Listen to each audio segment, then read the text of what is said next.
যে একজন বিচারপতি মানিক ছিল না, বিচারপতি একজন মানিক ছিল না, এর একটা ছবি আপনারা দেখেছেন যে ওই কলার পাতার উপরে বর্ডার পার হওয়ার সময় কলার পাতার উপরে শুয়ে আছে, দেখেছেন না? প্রত্যেকটা যারা এই বিচারপতি যারা আছে, আমি মনে করি প্রত্যেক বিচারপতিকে এখান থেকে শিক্ষা নেওয়া দরকার। আমি তো মনে করি এগুলো লিখে রাখা দরকার। কোরআন মাজিদে ফেরাউনের বর্ণনা এসেছে, কোরআন মাজিদে তো নমরুদের বর্ণনা এসেছে, আবু জাহালের বর্ণনা এসেছে, তাই না?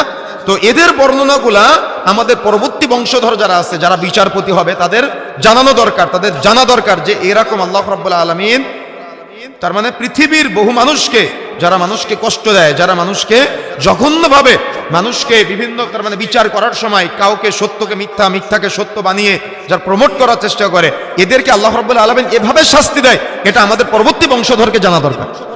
কথা কি বুঝতে পেরেছেন?